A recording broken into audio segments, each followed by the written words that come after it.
Kicked out at 18 so my room could be my brother's study, I found success on my own. Now my parents hired a PI to find me and want me back. Seriously? I'm male, 30.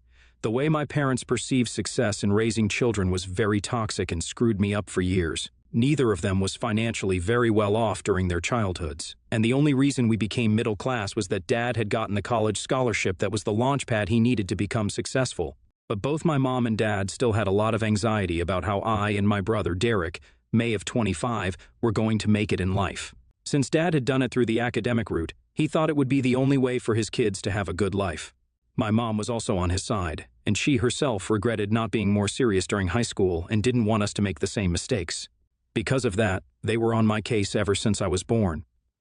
I knew about the criteria to get into top colleges by the time I was 10. I had after-school classes on weekdays and extracurriculars on weekends.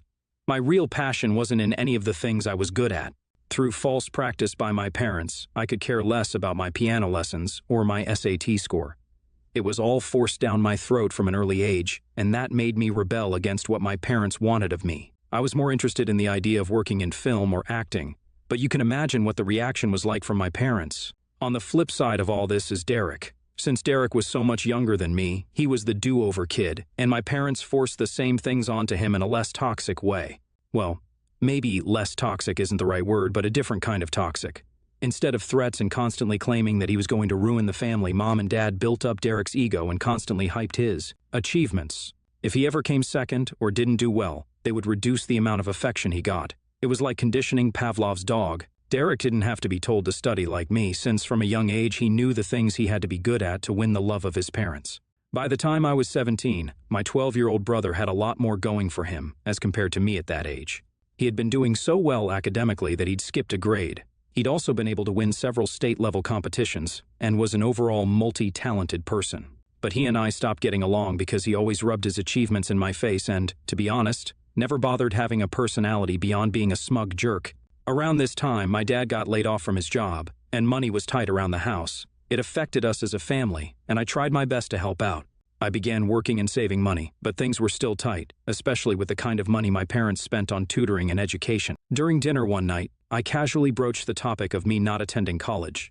Immediately by saying, "Hey, I was thinking I could take a gap year and work," and the way Mom and Dad looked at me, I might as well have said, "Hey, I'll become a male stripper." They got so offended that Dad stormed out of the room, and my mom said, "That's so disrespectful. You don't care about your life, do you?" Before running after her husband. Derek looked at me condescendingly and kept eating his meal. The next morning, my parents came into my room, and I could tell something was off. They were both hostile, and my dad said, "Opie, you're an adult now. Your priorities are different from ours. Your mom and I think you need to go out into the real world so you know how tough it is out there." Basically, they were kicking me out of the house because I didn't want to add the financial burden of college on them right away. I tried to explain my point of view, but they just didn't care. They gave me a week to leave the house. I was so scared, and I look back on that moment as one of the low points of my life. I was basically going to be homeless because my parents took offense to one sentence I said at the dinner table. Thankfully, since I'd been working for so long, I had some money saved up.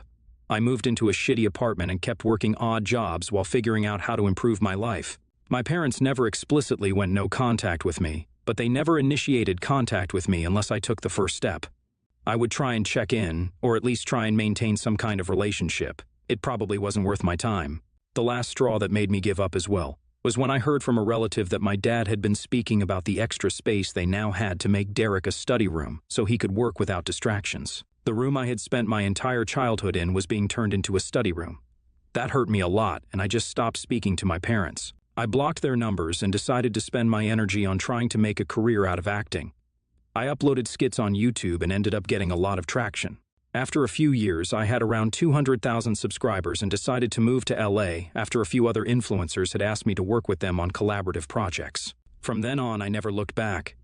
I guess you could call me one of the OG YouTubers from the 2012 to 13 era. Ever since then, my content has evolved, but my followers have steadily kept growing. I ended up creating an online class on acting techniques, and it was received well, and my income right now is very high, especially due to sponsorships and tie-ups. I've lost contact with almost all of my family, and I don't even think most of them know that I'm a famous guy now. The only person I regularly talk to is my cousin Gigi, but but she said that she doesn't want the family to know about me because they might come running at me for money. I mean, I get her point of view. Something similar happened, and that's why I'm making this post. I was going about my usual routine when someone rang my doorbell. When I checked my security camera, I saw that it was my parents. I was agitated, but I wasn't going to ban them from entering. When I opened the door and we began to speak, it was clear that both of them had missed me. Apparently, one of my videos came across by chance on Mom's YouTube page and drew them to hire a private investigator who eventually tracked me down using clues from my videos. I was happy to see them, but I had to ask what had changed since all of those years ago. My dad said, "Truth be told, son, ever since you moved to LA, we've been regretting the way we treated you. But there was no way to track you down, and we were ashamed of what we had done. It was purely by chance that we came across your video. Can we have a fresh start with you, please, Opie?" I was touched, but overwhelmed. I told them they were welcome to stay for a few days, but I mentioned clearly that I wasn't committing to building a relationship with them just yet. I could tell this wasn't the reaction my parents expected, but they didn't push me to take a decision ASAP. They are sleeping in the guest bedroom right now, and I'm writing this post. I feel so conflicted, but my life is good right now. I know it could be better to re-establish contact with my parents, but I'm too scared to rock the boat. Would I be the a-hole if I sent them home without a clear answer? Update 1. Okay, I got some news which has made me lose trust in my parents again. I told Gigi about their visit, and she asked if Derek had been able to come. Truth be told, I hadn't even thought about it, and I pushed her on what she meant. She told me that Derek was apparently in rehab for addiction issues. He had been kicked out of college during his final year after he sent an obscene email to the dean. Apparently, he had been really drunk and acted stupidly. From then on, it just kept going downhill. He was smart, but his complete lack of people skills meant that he wasn't making the kinds of professional strides that my parents expected of him. I wasn't too shocked to hear this. I mean, with the kind of pressure Mom and Dad put on him, Derek was a ticking time bomb waiting to act out, since he also had to struggle with the idea that being himself would disappoint his parents. I guess he took the drinking to try and suppress it. Now, why hadn't my parents mentioned this to me? I started overthinking, and now I feel like even if it was a mere chance that they discovered me, there's still an element of my success at play here. Like maybe they wouldn't care if I turned out to be a poor nobody, and Derek lived life the way they expected him to. I'm unsure about it, but I'll confront my parents tomorrow and get to know them. Update 2. I ended up kicking my parents out of my house, and will be staying no contact with them. When I confronted them about it, it was clear that they were hiding it purposely from the way they reacted. As the conversation went on, Mom chimed in and said, "Derek turned out to be a failure. He didn't listen to us and started drinking heavily. We've done our part by sending him to rehab and paying for it, but what can we tell our family? That one son is an alcoholic and the other doesn't talk to us? So it was all just for their reputation, huh? I guess they were just that petty and small-minded. I can't help but feel bad for Derek. It's clear that the parenting he received directly influenced his behavior and burnout, but of course, my parents disagreed. They left their number with me and asked me to call them once I could understand their point of view. But I threw that number in the trash. If they ever show up at my doorstep again, I won't be as welcoming. NTA, you and your brother were pitted against each other by two heartless parents. I hope one day you can reconnect with Derek and get him out of his slump, although I respect that it isn't your burden. NTA at all. Just the fact that your parents were hiding the truth from you is a major red flag. Just by reading your description, I also felt like they had changed. It's good you have Gigi keeping you in the loop otherwise. Who knows what they would have asked of you next story, throw away because I'm paranoid. So I, 31, female, have been married to my wife, 35, female, for 2 years now. She has 2 kids from her previous relationship, 9, male, and 7, female, but their dad isn't in the picture. And I consider them my kids, and they see me as a parental figure even though they don't call me mom or anything like that. Because I work remotely and start work later than my wife, I'm in charge of getting the kids ready in the morning and taking them to school, which can be a hassle. It's usually a fight to get them out of bed, which leaves us with barely enough time to get ready and get to school on time. I always enforce they take a shower when they wake up too. That's how I grew up, and I just feel more refreshed and actually ready to take on the day.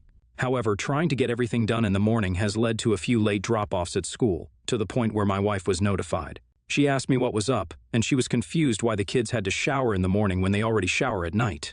I told her the 2 showers a day serve different purposes, a short one for waking up, getting a jump start on your day, and a longer one for cleaning up after running around all day. And it's not unreasonable. It's what I do personally. She says since it's making the kids late to school, it is unreasonable. I said then the kids got to get up earlier, which she was not happy about. Obviously, I don't want the kids to be late to school, but part of the issue is these kids don't want to get up and get started.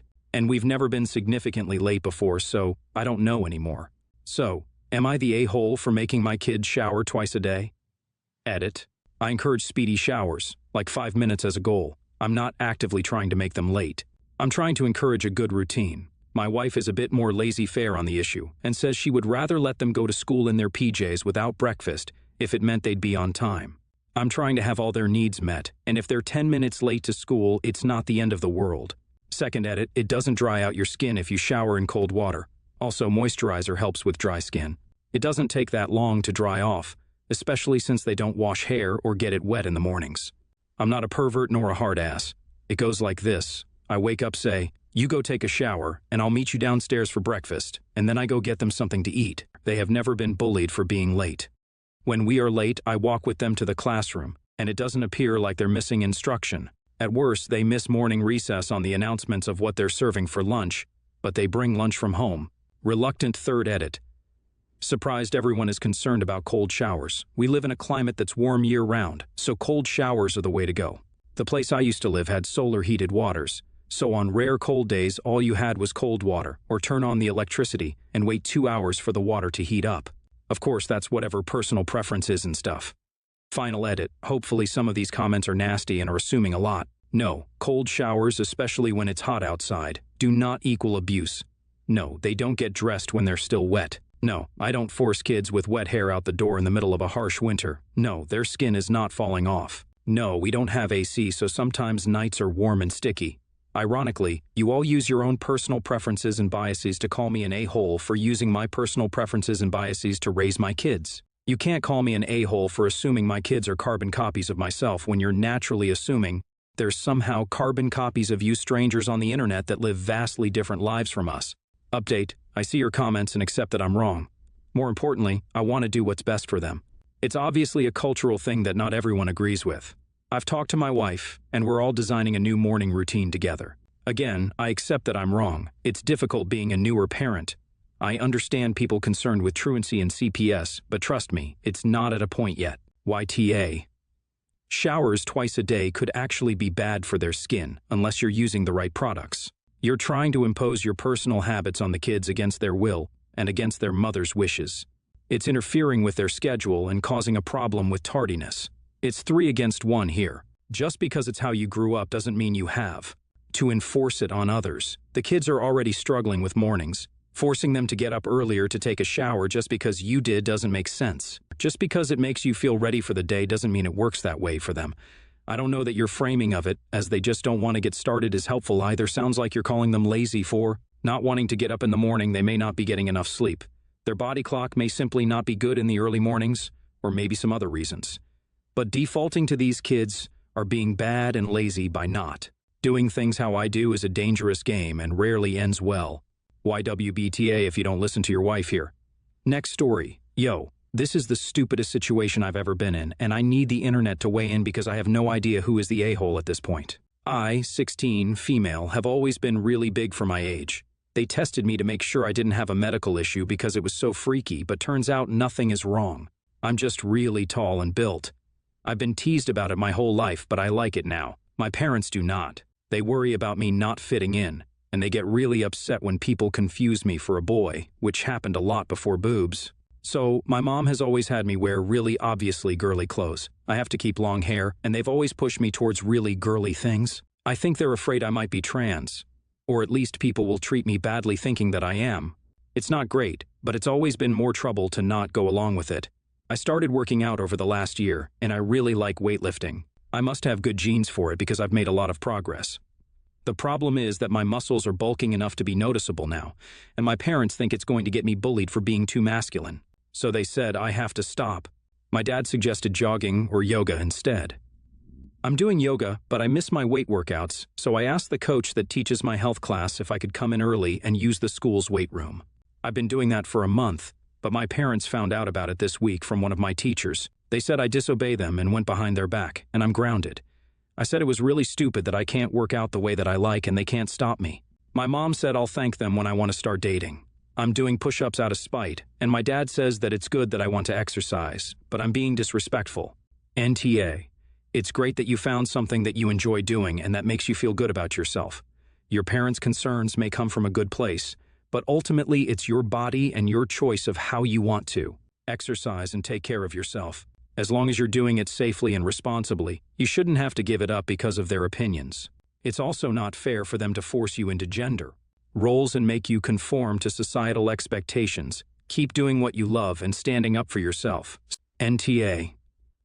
The idea that to be attractive to a man you have to be petite and smaller than him is both deeply misogynistic and low-key threatening. Why can men only be attracted to women they could physically overpower?